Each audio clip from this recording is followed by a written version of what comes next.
Okay, so I have here a guy who I guess I really don't have to say anything. I mean, take a look at that wall behind him, right? Now, Douglas, come on. So are those all awards?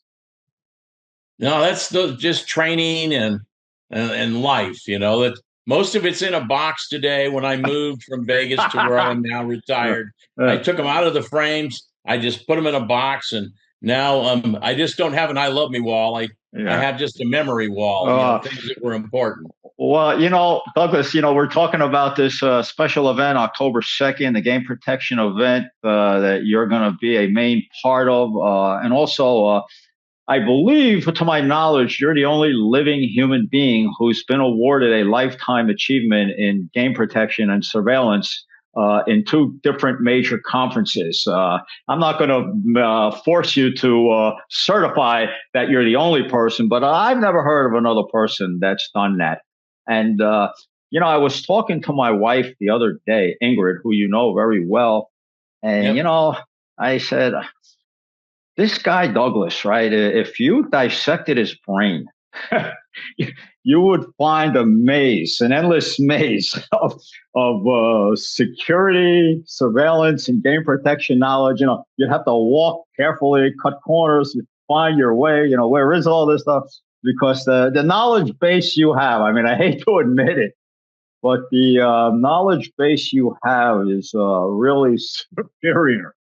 Uh, anyway, Well, but it goes back to all the different sectors that I had a great opportunity to work, whether it was in LA or Manhattan or Vegas. And, I was always paid to be suspicious. That's what people paid me for. You're protecting money, people, and property, right? It all comes together. You work security, surveillance, investigations, but for the most part, it's just part of it was my whole life. Again, I just got paid to be suspicious, and you know what? When you do what you love, it's pretty simple. Like in my case, it was her hunting for people like you in the casinos on the cheating side. But we can't forget the insider threat. The insider threat is as big or bigger than what cheating can do to us worldwide. But it's you got to have all factors, and so I was just lucky to transfer those skills between different sectors of business, between corporate security, retail, gaming and hospitality, and then just the technology world, because I got lucky and got to work with a lot of great technologies as well. So you know, people always ask me, "Oh, yeah, you mentioned you associating me with cheating." I mean, I don't know why, but you're I think you wrote a associating book me. about that, but But uh, Paula Ludwig, who you know well, who is the president oh of yeah, Griffin Investigations. We were yeah. talking. Well, we were talking one time, and she asked me. It's amazing. You've never even been arrested for cheating in a casino. How did you manage that? And I looked her in the eye and I said, Paula, I was very lucky because I never walked into a casino where Doug Florence was at. Well, not saying I would have, but I could have. Yeah. You never know. I mean, that's what it but boils down to. Ingrid and I, we're really thankful that you are associated with us. You've spoken and moderated panels at our main game protection and table games conference, the American Table Games and Game Protection Conference, which we are going to go back to the old name and call it the Global Table Games and Surveillance Conference in 2027. We're really thankful that you've contributed greatly to that event, and now we have you here in this event. So this is really like the first time I'm doing something like this in 7 or 8 years. I did something similar in Vegas, and so let me ask you this: what about this event? I mean, you've seen the program. You know what I'm kind of trying to do as far as give real game protection and instruction, and also, as you know, we have a great security panel with Douglas and Right. Eric. And what is it about this conference that appeals to you, or I should Well, say event? Yeah. I think it's kind of to me it's a bleed over event because when you look at the table games conferences that you have put on throughout the last 5 years that were very successful, the people that you bring to that conference, the caliber of the audience and the caliber of the panelists that I feel it a privilege to be on these panels with the types of people that you bring in the room. And when you think about the topics that have been covered over those last 5 years, and you blend that into, future and past, because the past is how we predict, again, how do you project, behavior? Past behavior is how you predict it, right? And the behaviors have changed just because our games have evolved, technology has evolved, and we can't rely just on technology because in my career I came across so many people in decision-making positions that just didn't know how to make a decision, or they didn't understand, what was the move. There's always some type of a move or a distraction. There's something that makes the outcome important, right? And was it a legitimate outcome or an illegitimate outcome? And how did we get to that outcome, right? There's all these rules we have in games and regulations, and then you've got standards, and then there's the public trust. So the games are fair. The math is always in favor of the casinos, or quite frankly, I was born in Vegas. So I got to see what it looked like in the 60s as a kid. And now today, here we are, I'm 70. So that's a long time ago. Me And too. so in the scheme of things, it is really, truly, when we talk about knowledge and learning something, at your conferences, whether it's from you or one of the other panelists, or even, your exhibitors, as well as the table games. I love talking to the table games guys that are creating these games, or what we've seen evolved out of Shark Trap, as an example, with the shuffling machine. The shuffle has been something that I've followed going all the way back to that first single deck shuffler they came out with, the King Shuffler, right? And so that's a long time ago. And we had it on carnival games, and we also had it on, our blackjack games, and there were malfunctions. And you You have to know, be able to identify the malfunctions. And on that first machine, it was the O-rings. If you didn't change the O-rings, it would clump cards. And if a good advantage player sees the clump and follows the clump, it's not real hard to know what's going to happen next, right? Clump out the casino. Yeah, You yeah. talk, And you talk when I about brought that up to management when it happened, they thought I was crazy until they saw that I wasn't. They took uh, the machine back into a back room. They watched it shuffling. They go, "Oh yeah," And so, and then we fast forward to the shufflers in the 2000s, the early 2000s, where we're doing multi decks, and it was all about game pace, and truly it did impact game pace, but it also made the deck a little more neutral. But it didn't stop advantage players from being there. Because speaking they're of no, let me just speaking of Dino's Shark Trap shufflers. I've seen them and actually yeah, made a demo with him. I believe they're the best, no doubt. And also, like you mentioned, the talking to the table games guys. I don't know if yeah, you've heard. I don't know if you've heard, but Bill James, the guy from Gun Lake Casino, who invented the game Breakout Blackjack, who oh yeah, won the gold award for the best new table game at the conference. He's doing fantastic.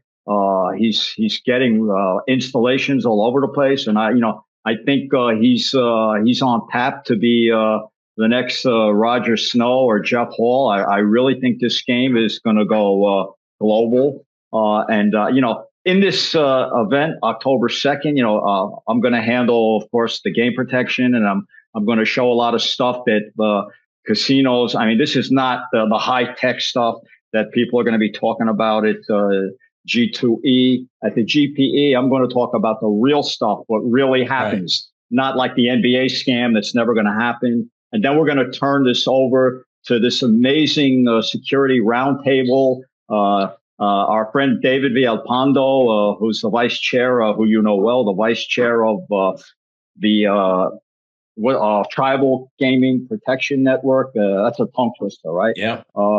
He's going to moderate it, and we got Chris Petko, we've got Kevin Douglas.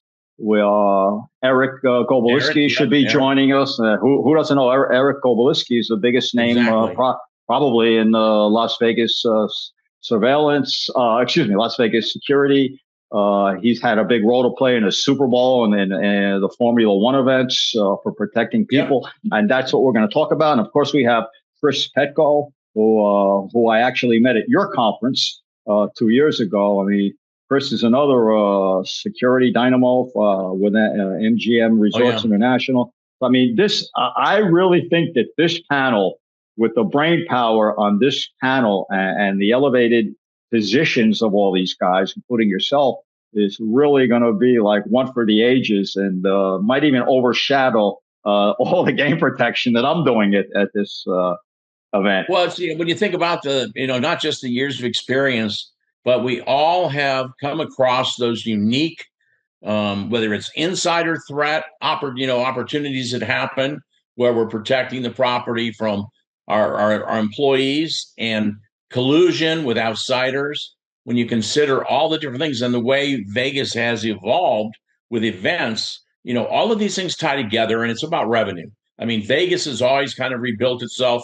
You've got what's going on in New York today with resorts, and everybody worried about what's going to happen to Atlantic City. And you got the Atlantic City folks. They have, since the 70s, reinvented themselves over and over again. No different than Vegas, no different than we look at Indian gaming, the tribal gaming that's out there.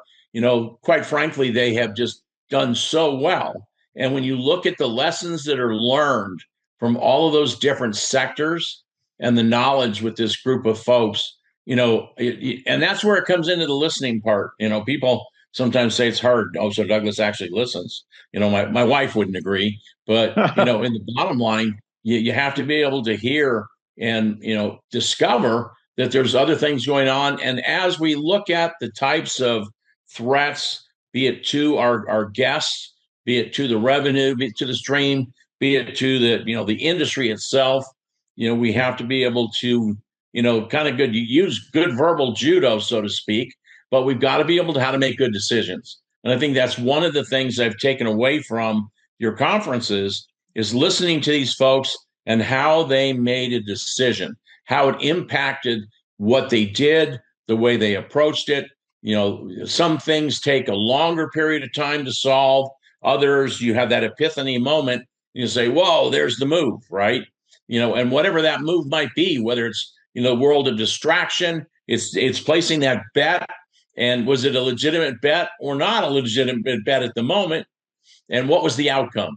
And being able to make a good decision. And I think that's the thing that I take away from the events that you put forward. And even when I sit down and I watch you over and over and over again, do the things you do and the knowledge that you gain, because you have to remember, what makes us all successful is sharing information. So like even when I broke into the business, I had a guy named John Bertolero who was he was basically on the blacklist.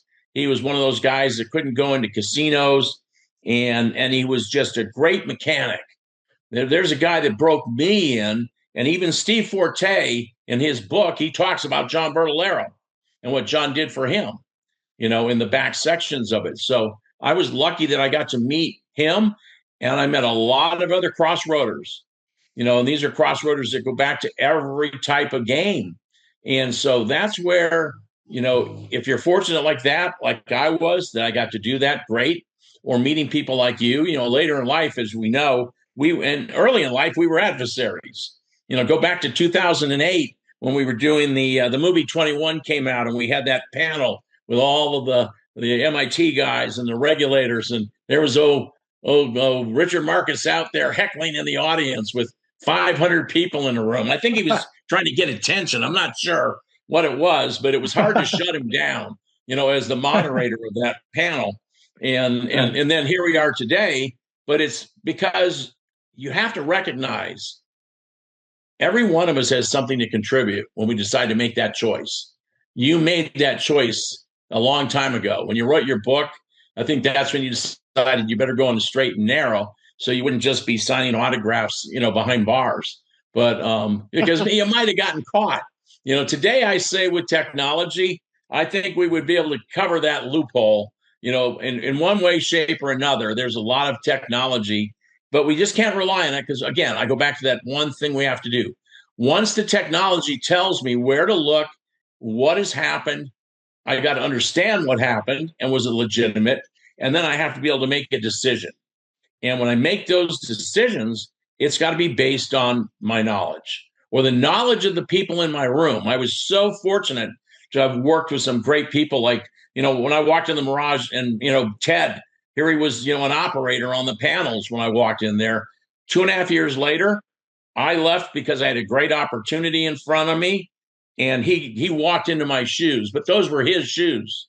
He filled Ted Whiting. Yeah. Because, I as a team, he went through Wicklander Zulowski. He learned how to do interview and interrogations. He went through a lot of different training, but he got exposed to that because he was willing to do it.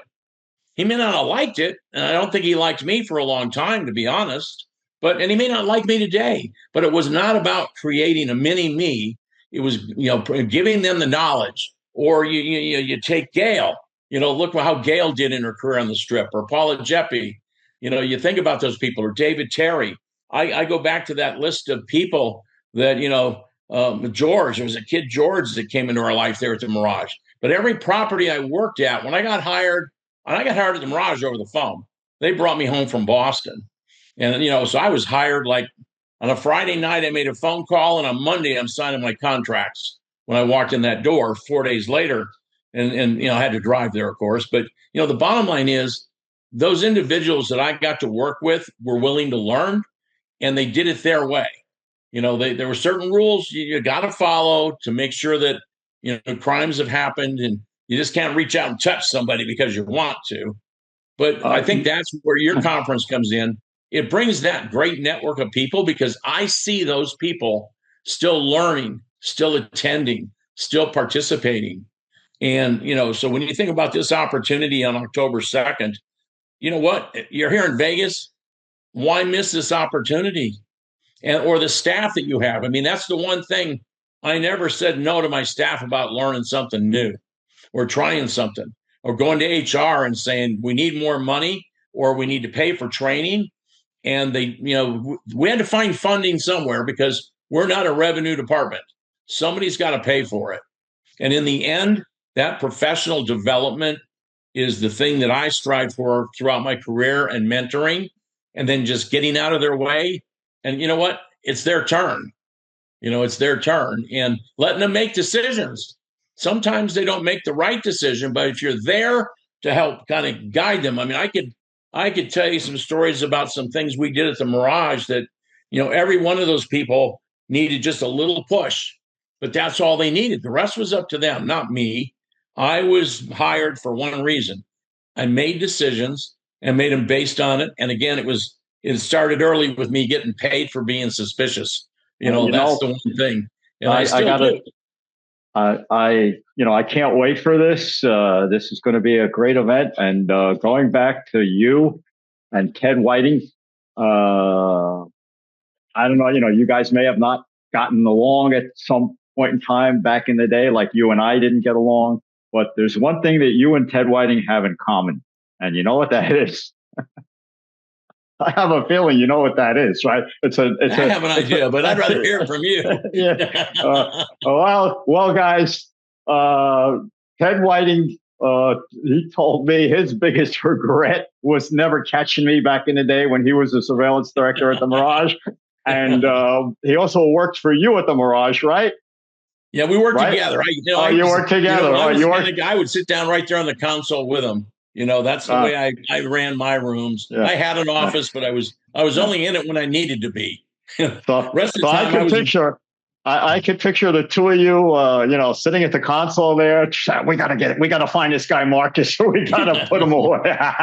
But I hate to say that, but you weren't always at the top of our minds. But we did watch our roulette games, and things evolved over time. But in reality, it's there's some great people that are, still the mentors in this business.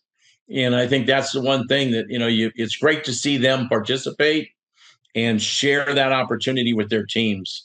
And so if they get a chance to hear this, to every one of them, if you are, looking at, if you're too busy to attend on that day, find someone on your staff, and reward them with an attendance, because that's all it takes sometimes, is for them to now see that network of people out there, and just keeping in touch and learning.